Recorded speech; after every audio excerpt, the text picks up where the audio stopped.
Bienvenidos al curso en línea Urgencias Médicas 1, soy el Dr. Javier Santiago, presidente de la Asociación Mexicana de Médicos Generales, Odontólogos y Adjuntos a Farmacias. En este módulo 4 abordaremos al paciente con un síndrome isquémico coronario agudo. Los objetivos para este módulo 4 son determinar los conceptos clínicos que engloban al síndrome isquémico coronario agudo, establecer las directrices iniciales para el reconocimiento del mismo, indicar las terapias farmacológicas ideales para cada caso y establecer las complicaciones derivadas del síndrome isquémico coronario agudo para evitar el aumento de la mortalidad. Por definición, tenemos que el síndrome isquémico coronario agudo se manifiesta por un desequilibrio entre el aporte y demanda de oxígeno que produce isquemia cardíaca, desarrollando esto signos y síntomas que nos van a orientar a este tipo de padecimiento. Histológicamente tenemos que sigue una secuencia de isquemia, lesión y necrosis que finalmente va a culminar en ese infarto agudo del miocardio. Propiamente el síndrome isquémico coronario agudo, en cuanto a la clínica, se puede clasificar en dos aspectos importantes: cuando existe elevación del ST y cuando no existe elevación del ST, y a su vez se subclasifica en la presencia de una angina inestable o en su caso un infarto agudo del miocardio sin elevación del ST. Como todo padecimiento tenemos factores de riesgo cardiovascular. En este caso, para un síndrome isquémico coronario agudo tenemos factores menores, factores mayores y los factores no modificables. En cuanto a los menores, tenemos la obesidad, que propiamente se define cuando una persona tiene un índice de masa corporal mayor a 30, factores psicosociales, cuando la persona está sometida a un ambiente de estrés, propiamente en un ambiente laboral o incluso en el ámbito del hogar. Cuando ese estilo de vida está modificado, acompañado de un sedentarismo, el consumo alto de carbohidratos, de grasas saturadas, todo eso condiciona o propicia la aparición de ese síndrome coronario agudo. Y por último, en cuanto a los menores, la menopausia, las mujeres premenopáusicas están protegidas en cuanto a un padecimiento cardíaco por la presencia de los estrógenos. Una vez que entran a la menopausia y en la posmenopausia, cuando ya no existen estos niveles de estrógeno, aumenta ese riesgo cardiovascular para padecer un infarto agudo del miocardio.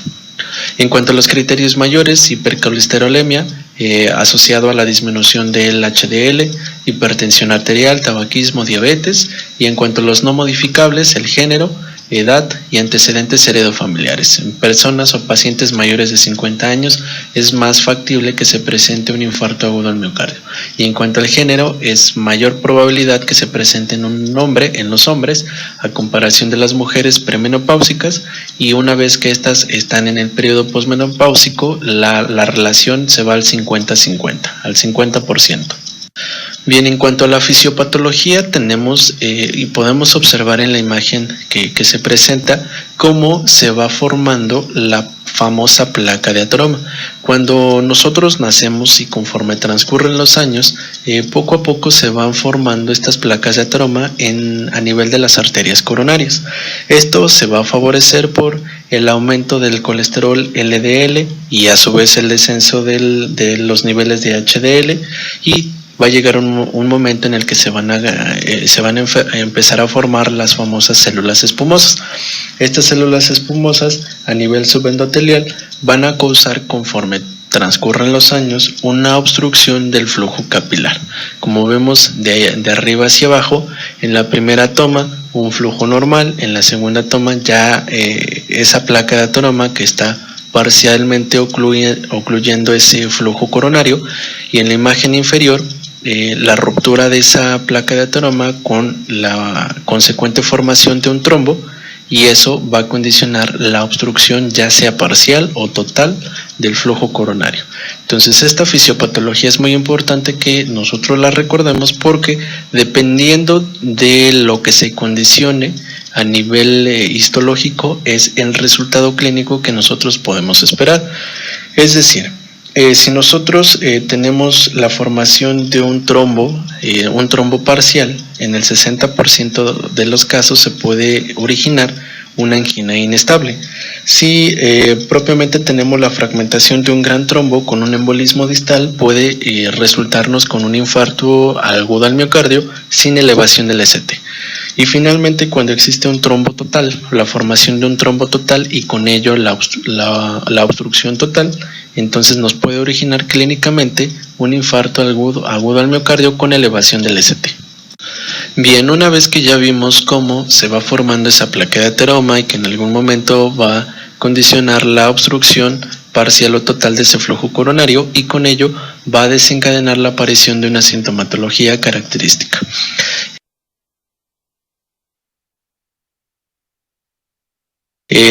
Esta sintomatología la podemos subdividir en dos aspectos, un cuadro típico y un cuadro atípico.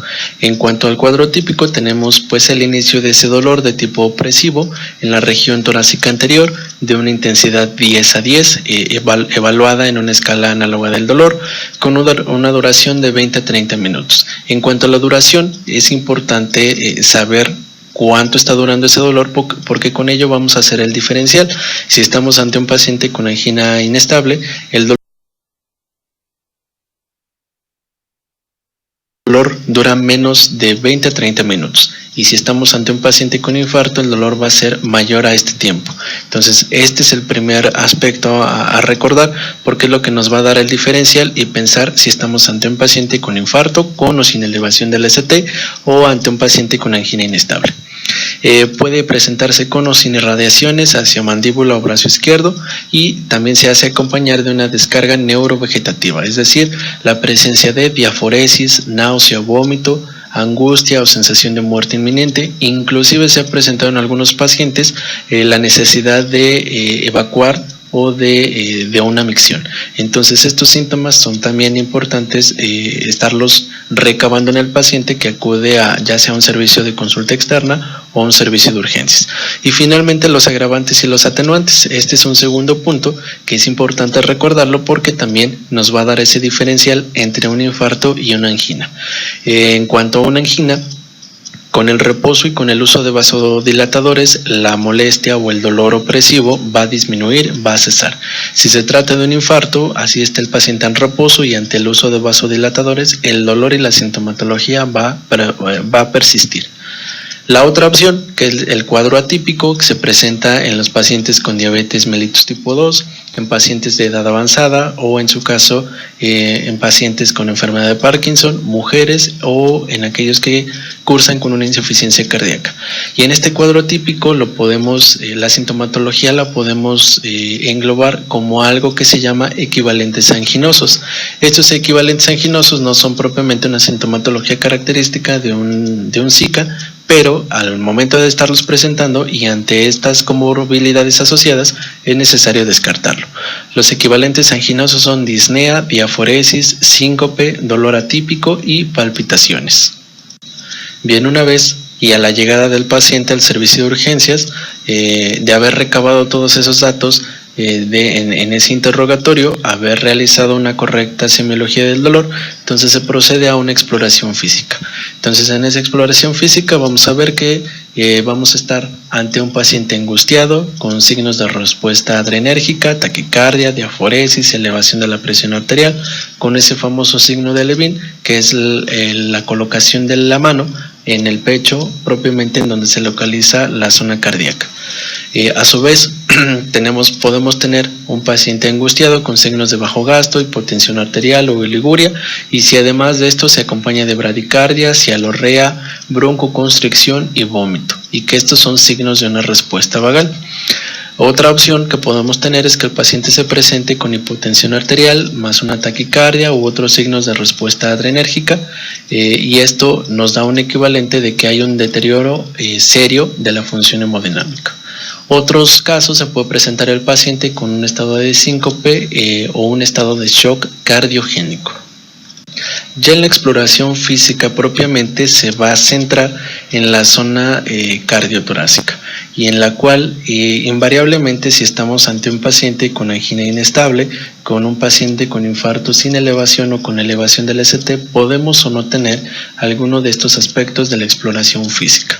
Entonces, los más frecuentes es el apagamiento de los ruidos cardíacos, así que se hacen acompañar de un bloqueo auriculoventricular y la elevación de la presión diastólica.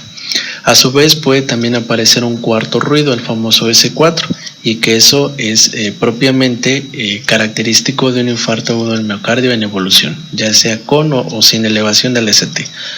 Otra opción que podemos tener es que cuando se ausculta un S3, que es un ruido en un infarto agudo en evolución, se traduce como una disfunción ventricular izquierda. Este S3 recuerda que es un ruido de galope y que siempre se va a presentar cuando hay signos de disfunción sistólica, disfunción ventricular o datos de insuficiencia cardíaca. Recuerda que un S3 acompaña a una insuficiencia cardíaca, pero no toda insuficiencia cardíaca se acompaña de S3, entonces puedes o no tener este tercer ruido.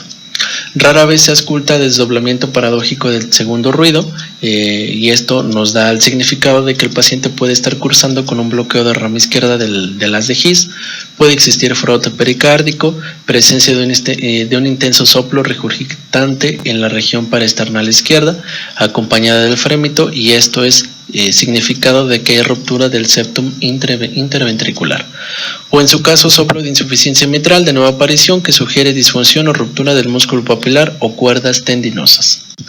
Una vez que ya revisamos ese paciente y hicimos una correcta anamnesis, una adecuada semiología del dolor y con ello una exploración dirigida, y en la cual podemos o no tener alteraciones en esa exploración. Podemos encontrar un paciente hipotenso, taquicárdico, un paciente hipotenso bradicárdico, que es muy común en los pacientes que se presentan con un infarto con elevación del ST. En su caso, por otra parte, podemos tener la presencia de un soplo que puede ser indicativo de la ruptura del septum interventricular, o cuando se está interviniendo el músculo papilar con una ruptura. Entonces, esta exploración física nos va a llevar a un diagnóstico. El diagnóstico tiene que basarse en 4 aspectos: el cuadro clínico, las alteraciones electrocardiogramas en un electrocardiograma, alteraciones bioquímicas y un ecocardiograma. Es necesario que para que nosotros determinamos un síndrome isquémico coronario tengamos 2 de los 4 aspectos que acabamos de mencionar. En cuanto a las alteraciones electrocardiográficas, es necesario recordar una serie de pasos que nos van a permitir un correcto análisis de ese electrocardiograma. En el paso 1 es primero identificar cualquier segmento ST con supra o infradesnivel anómalos y las derivaciones donde aparecen. El paso 2, identificar cualquier onda T anormalmente alta o invertida y en las derivaciones en donde aparecen. El paso 3, identificar cualquier onda Q y las derivaciones donde aparecen. El paso 4, identificar cualquier onda R anormalmente alta, disminuida o abolida y las derivaciones donde aparecen. Y finalmente el paso 5, basándose en el análisis anterior, determinar lo siguiente: la presentación y ubicación de la isquemia, la lesión o el infarto o necrosis. Recuerda que una onda T está asociada a datos de isquemia, un segmento ST alterado a datos de lesión y una onda Q a datos de infarto o necrosis. En la imagen de la derecha vemos las derivaciones que nos pueden orientar a la vista de la superficie del corazón. Si estamos viendo una vista anterior, las derivaciones van a ir de la B1 a la B4. Si estamos viendo una vista lateral, las derivaciones que nos van a servir va a ser de 1 a BL, B5 y B6. En una vista inferior, de 2, de 3 y ABF, y en una vista de la superficie del corazón del ventrículo derecho, las derivaciones es B3 y B4R. En el servicio de urgencias es importante que al momento de estar realizando ese electrocardiograma y con ello determinar si estamos ante una angina o un infarto con o sin elevación del ST, es importante que se abarque la mayor totalidad posible de la superficie del corazón, no solo con las derivaciones convencionales, que es B1 a B6, es necesario extendernos hasta B7, B8 y en su caso del lado derecho del ventrículo derecho abarcar con BR3 y BR4. Entonces, estas derivaciones desde BR3, BR4, B1, B2, B3, B4, B5, B6, B7, B8, es importante tomarlas porque eso nos va a dar un amplio panorama en cuanto a la superficie de ese corazón. Entonces, ante un paciente con posible angina inestable o en su caso con un infarto sin elevación del ST, existen parámetros, existen alteraciones electrocardiográficas que es necesario recordarlas. El primero es la aparición de un desnivel del segmento ST. Este desnivel puede ser infra o supra. El infra aparece en el 20 al 30% de los casos y un supra aparece del 2 al 10% de los casos. Este desnivel del ST tiene que ser mayor a 0.05 milivolts o 0.5 milímetros en 2 o más derivaciones. También se asocian a alteraciones de la onda T. Esa onda T tiene que ser acuminada, ya sea positivo, de manera positiva o de manera negativa. Debe ser de ramas simétricas y con una amplitud mayor a 3 milímetros o de 0.3 milivolts.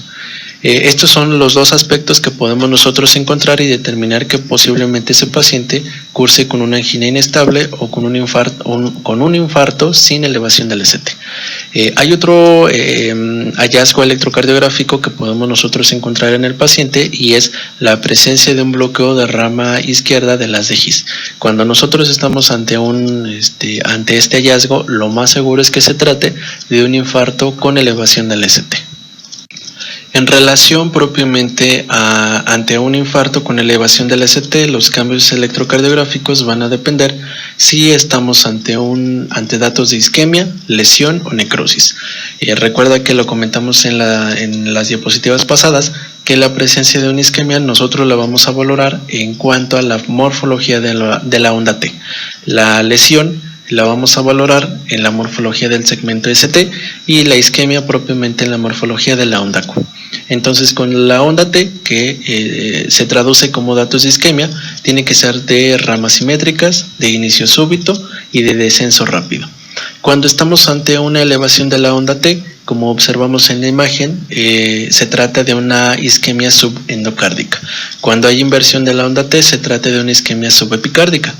A diferencia del segmento ST, que se traduce como una lesión propiamente a nivel miocárdico, cuando estamos ante un segmento ST de aspecto de infradesnivel, se traduce en una lesión subendocárdica, y cuando ese segmento ST es de supradesnivel, estamos ante una lesión subepicárdica. Entonces la morfología en cuanto a la onda T o en cuanto al segmento ST nos va a determinar ante qué estamos, ante si es un problema subendocárdico o subepicárdico, y dependiendo de las derivaciones en las que se presente, como lo mencionamos en las diapositivas pasadas, es el sitio en donde se está afectando y donde se está presentando ese infarto con elevación del ST propiamente.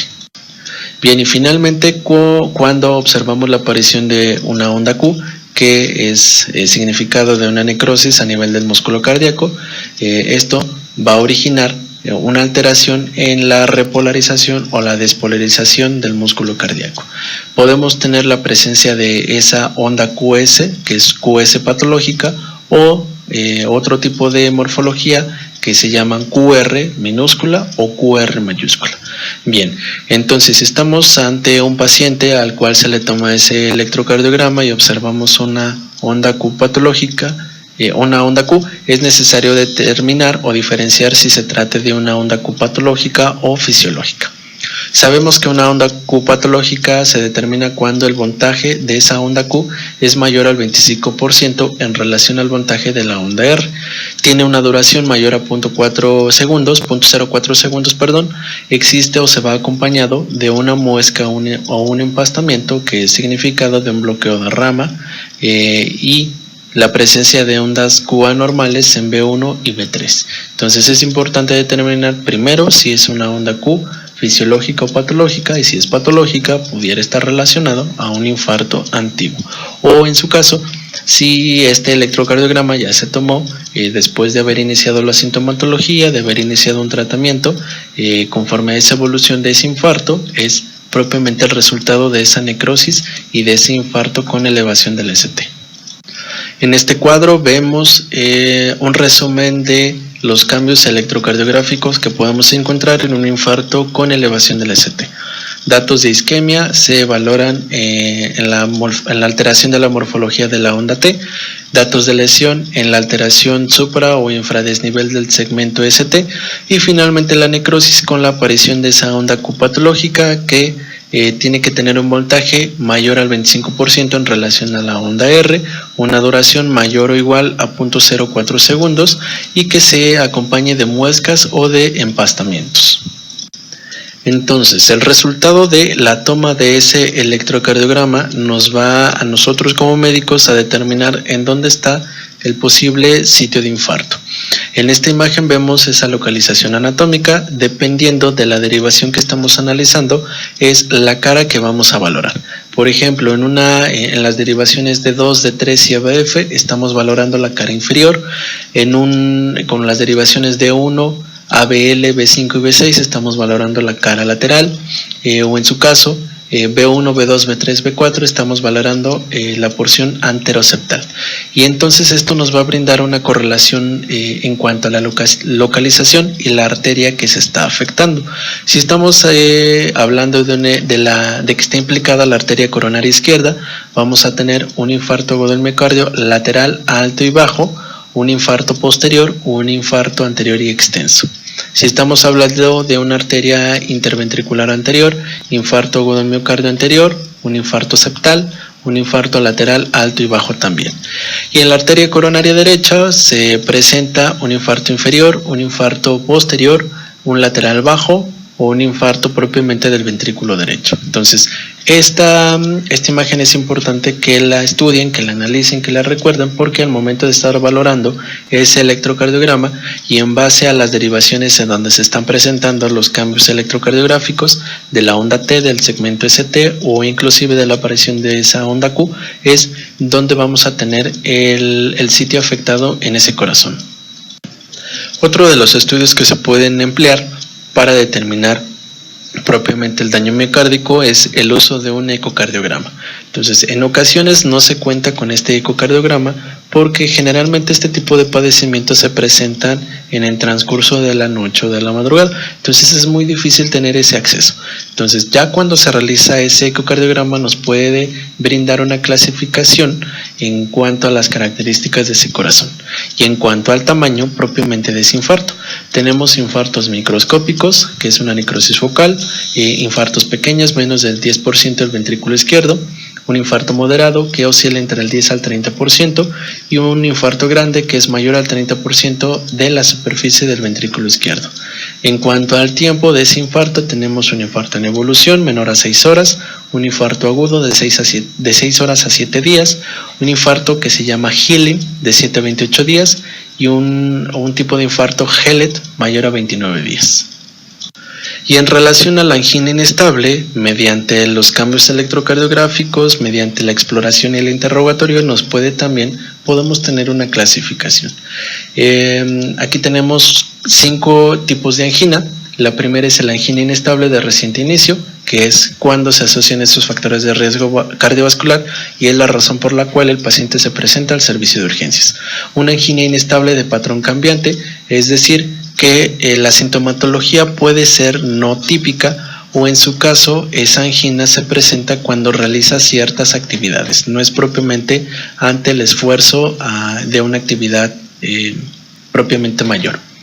Tenemos otro tipo de angina que es la rápidamente progresiva e incapacitante, una angina refractaria que es aquella que persiste ante el reposo o ante el uso de vasodilatadores y una angina post-infarto. Esto es muy importante que si estamos ante un paciente que hace un mes presentó ese infarto y ahorita se está presentando al servicio de urgencias por la presencia de un dolor precordial, opresivo, de una gran intensidad, que se acompaña de náusea, vómito, diaforesis, entonces propiamente se habla de una angina postinfarto, siempre y cuando esa duración sea menor de 20 minutos. Si estamos hablando de un infarto, de un dolor con una duración mayor a 20 a 30 minutos, entonces ya no se trata de una angina y se trata nuevamente de un infarto.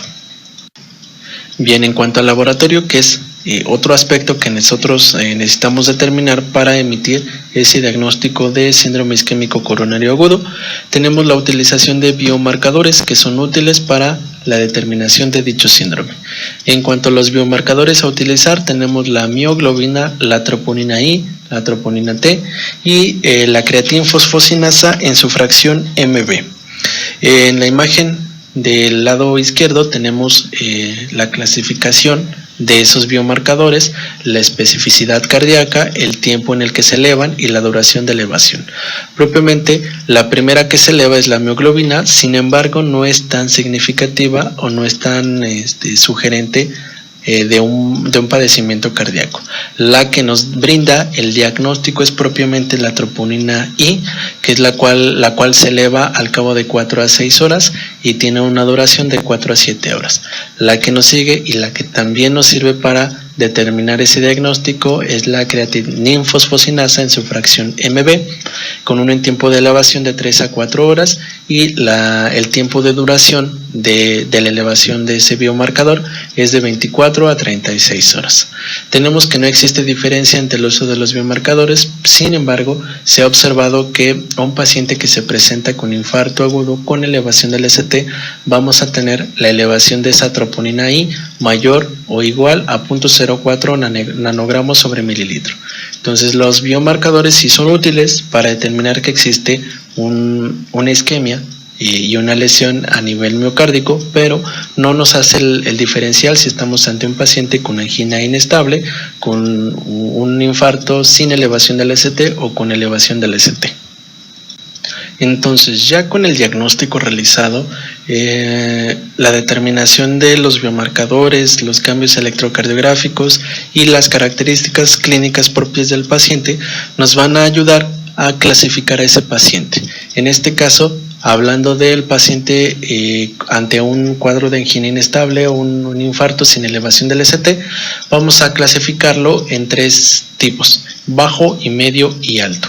En el bajo tenemos que ese paciente se presenta con dolor en las últimas semanas, no existen cambios electrocardiográficos y las troponinas resultan negativas, entonces tiene un mejor pronóstico. Un riesgo medio es aquel paciente que se presenta con un infarto previo, es mayor de 70 años, existe ya una inversión de la onda T mayor a 0.2 milivolts, ondas copatológicas, ya se empleó ácido acetil salicílico y aún así ha presentado angina en las últimas 2 semanas con una duración mayor a 20 minutos, pero a su vez cede con el reposo y cede ante el uso de los vasodilatadores. Propiamente con los biomarcadores tenemos la elevación de la troponina T mayor a 0.01 nanogramos mililitro, pero siempre va a ser menor a 0.1 nanogramos por mililitro.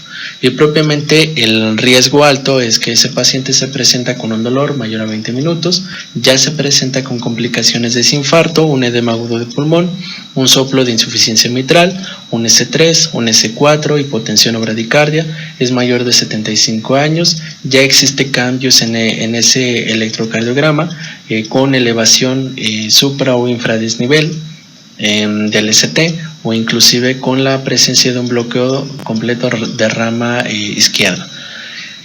Propiamente con los biomarcadores, la troponina T está mayor o igual a 0.1 nanogramos sobre decilitro. Para el caso del infarto con elevación del ST tenemos una estadificación en base a la clasificación Killip y Kimball, la cual la subdivide en 4 tipos, en 4 clases funcionales, 1, 2, 3 o 4. O el tipo 1, en donde no existe ausencia de datos de congestión pulmonar o en su caso no hay anormalidades y tiene una mortalidad del 6%. El tipo 2, una clase funcional 2, se caracteriza por la presencia de estertores crepitantes en bases pulmonares, no más del 50% de la superficie pulmonar, se hace acompañar de un tercer ruido cardíaco. Y propiamente la mortalidad en un paciente con Killip y Kimball 2 es del 17%. En una clase tipo 3, que es propiamente ya el paciente con un edema agudo de pulmón y los signos acompañantes, estertores en marea, la mortalidad de ese paciente radica en un 38%. Y finalmente en una clase 4, que es propiamente ya el choque cardiogénico, el paciente tiene un 81% de mortalidad ante la presencia de ese infarto con elevación del ST. Entonces propiamente Esta clasificación Kelly-Kimball nos brinda ese índice de mortalidad dependiendo de las manifestaciones que se presentan en el paciente.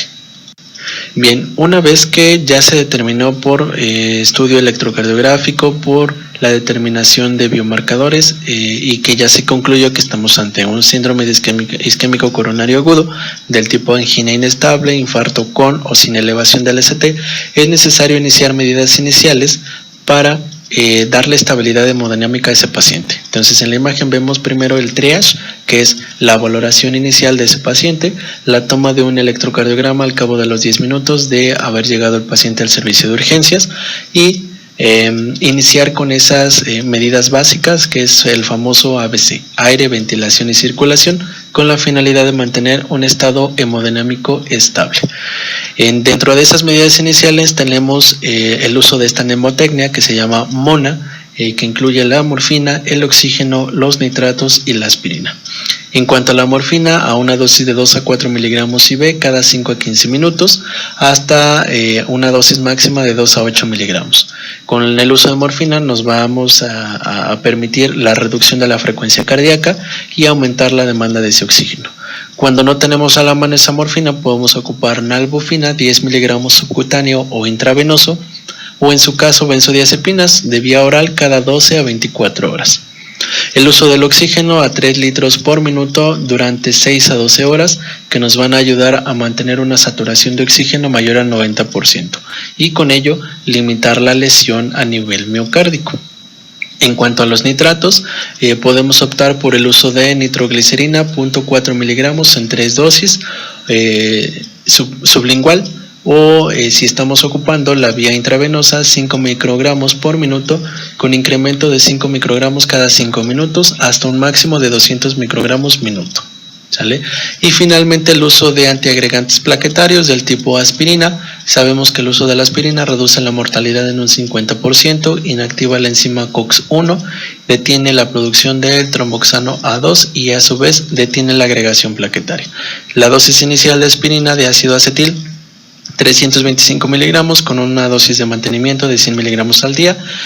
Cuando no podemos ocupar aspirina y que el paciente se presenta con un sangrado activo, con una alergia o una ingesta de acenocumarina, la opción ideal es el uso de clopidogrel a una dosis inicial de 300 miligramos seguida de dosis de 75 miligramos. Entonces estas medidas iniciales nos van a permitir darle estabilidad a ese paciente y más aparte valorar esa circulación, asegurar una adecuada perfusión, el monitoreo cada 15 minutos de la presión arterial y del pulso, vigilar la presencia del dolor precordial, evitar hipertermia y mantener una glicemia aproximadamente menor a 140 miligramos sobre decilitro. Ya hablando propiamente del tratamiento, en este caso de una angina inestable o un paciente con infarto sin elevación del ST, vamos a tener diversos fármacos que nos van a apoyar. Los primeros son los antagonistas de los receptores 2B3A, que nos van a permitir una inhibición de manera irreversible de la unión del fibrinógeno al receptor 2B3A de las plaquetas activadas y a su vez propiamente inhiben la agregación plaquetaria. De estos tenemos dos fármacos, el tirofaban a dosis de 0.4 microgramos kilo minuto para 30 minutos, seguido de una infusión de 0.1 microgramos kilo minuto de 48 a 96 horas. Y el segundo medicamento, abciximab, 0.25 miligramos kilo en bolo, seguido de una infusión de 0.125 microgramos kilo minuto en un periodo de 12 a 24 horas. Los segundos fármacos que podemos ocupar son los beta bloqueadores, que nos van a permitir la reducción del consumo miocárdico de oxígeno y con ello mejorar la frecuencia cardíaca y mejorar la descarga simpática. En este caso tenemos el uso de metoprolol, 1 miligramo IV hasta 5 miligramos en bolo. Posteriormente seguir con una dosis de 100 a 200 miligramos cada 24 horas vía oral. Un tercer fármaco que podemos ocupar son los inhibidores de la enzima convertidora de angiotensina y que nos van a permitir darle estabilidad a esas cifras de tensión arterial y son útiles propiamente cuando el paciente se presenta con disfunción del ventrículo izquierdo o en su caso cuando se presenta con insuficiencia cardíaca congestiva. En cuanto a los fármacos a ocupar, es el captopril de 6.25 a 25 miligramos vía oral cada 8 horas, enalapril de 2.5 a 10 miligramos cada 12 horas, valsartán y losartán, que ya es propiamente son fármacos ARA2, que también se pueden ocupar, de 80 a 100 miligramos microgramos cada 12 horas en caso del valsartán, y del losartán de 25 a 50 miligramos cada 12 horas. Y finalmente se puede ocupar de calcio antagonistas. Estos calcio antagonistas nos van a permitir disminuir la isquemia, o en su caso en aquellos pacientes que no se presente con disfunción del ventrículo izquierdo. Otro tipo de fármacos que pueden ser empleados en el paciente con angina inestable o con infarto sin elevación del ST son el uso de anticoagulantes. En este caso hablamos de la heparina no fraccionada, que es un mucopolisacárido, el cual inhibe la agregación plaquetaria, promueve la antitrombina y el factor X, y tiene una vida media de 60 a 90 minutos. En cuanto a la dosis, es iniciar en bolos de 60 unidades por kilo, seguida de una infusión de 12 unidades por kilo por hora, y mantener con la finalidad de mantener un TTP entre 60 y 80 segundos. La segunda opción es el uso de heparina de bajo peso molecular, el cual son fragmentos de esa heparina no fraccionada, tiene una vida media más larga, inhiben propiamente y más específicamente al factor 10A y tienen una mejor eficacia que la heparina no fraccionada. En cuanto a este rubro de anticoagulantes, tenemos la enoxaparina, que a una dosis de 1 miligramo kilo cada 12 horas por vía subcutánea. Finalmente, los medicamentos que también podemos optar ante un paciente con angina inestable o con un infarto sin elevación del ST son las estatinas. A dosis altas en las primeras 4 horas tienen efectos antitrombóticos, antiinflamatorios y de disfunción endotelial. Los fármacos más empleados es pravastatina 40 miligramos vía oral cada 24 horas y atorvastatina 10 miligramos vía oral cada 24 horas. Otro tipo de tratamiento que se puede brindar al paciente con angina inestable o con infarto sin elevación del ST es mediante la reperfusión mecánica, es decir, mediante el uso de angioplastía coronaria percutánea. Con ello vamos a reducir la mortalidad, vamos a preservar la función del ventrículo, y esta tiene que siempre realizarse en los primeros 90 minutos, que es a la llegada del paciente o de haber iniciado la sintomatología, que se considera como el tiempo puerta-aguja. Las indicaciones para esta angioplastía coronaria percutánea es que el paciente curse con un infarto agudo al miocardio, que se curse con un choque cardiogénico, una insuficiencia cardíaca congestiva o en su caso ruptura del septo, y una angina recurrente o refractaria. Entonces, ante el uso de esta angioplastía tenemos 3 variantes, que es la angioplastía primaria o directa, que es aquella que se lleva a cabo en el paciente que no ha recibido fibrinolíticos intravenosos para el manejo del infarto agudo. Otro tipo de angioplastía es la angioplastía facilitada, es aquella en la cual ya se ocuparon los fibrinolíticos, de entrada los inhibidores de la glicoproteína 2B3A a dosis del 50% de fibrinolíticos o en su combinación de ambos.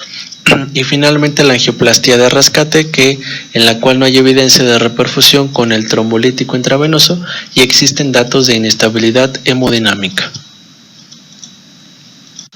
Por otro lado, para el manejo de un paciente con infarto con elevación del ST, propiamente el manejo es prácticamente el mismo, ante el uso de fármacos antiplaquetarios, antiisquémicos, antitrombóticos o antilipemiantes, que es lo que hablamos en las diapositivas pasadas: el uso de ácido acetil, clopidogrel, el uso de inhibidores de la enzima convertidora de angiotensina, calcio antagonistas, beta bloqueadores. La diferencia entre un infarto con elevación y sin elevación del ST es que en este último, con elevación del ST, podemos optar por una terapia de reperfusión, que es propiamente el uso de fibrinolíticos, que es un tratamiento de fibrinolisis. Las indicaciones para esta terapia de reperfusión es que los síntomas sean menores a 60 minutos, no existan contraindicaciones, el paciente curse con un choque cardiogénico y Previo a esta terapia de reperfusión se tiene que iniciar una dosis de ácido acetil de 162 a 300 miligramos vía oral, o en su caso clopidogrel 600 miligramos previa a la reperfusión, o también puede emplearse la heparina no fraccionada.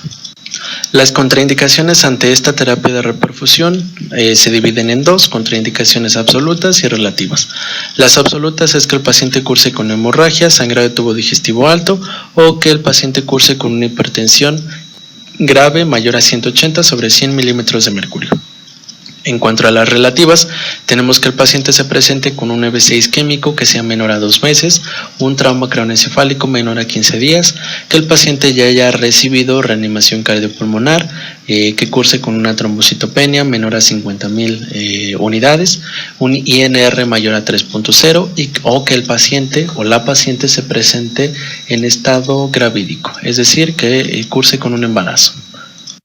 Entonces, la terapia de reperfusión se puede determinar o se puede realizar en dos aspectos: una reperfusión farmacológica y una reperfusión invasiva. La reperfusión farmacológica se basa ante el uso de streptocinasas 1.5 millones unidades IV de 30 a 60 minutos, el alteplase, el famoso RTPA, bolo de 15 miligramos IV, seguido de una infusión de 50 miligramos en 30 minutos. Reteplase 10 unidades en bolo por 2 minutos y repetir a los 30 minutos, o el tecneteplase 0.5 miligramos por kilo de peso.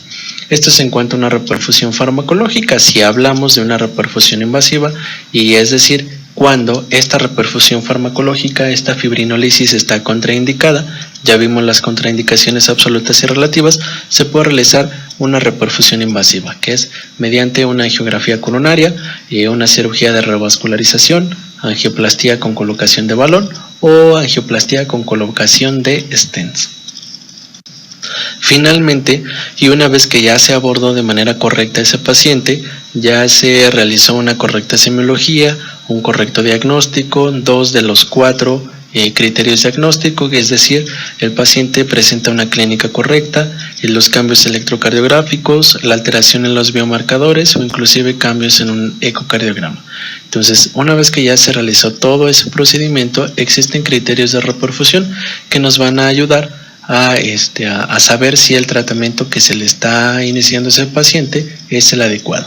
Es propiamente el alivio del dolor, que exista un ritmo idioventricular, o en su caso que exista el descenso del segmento ST.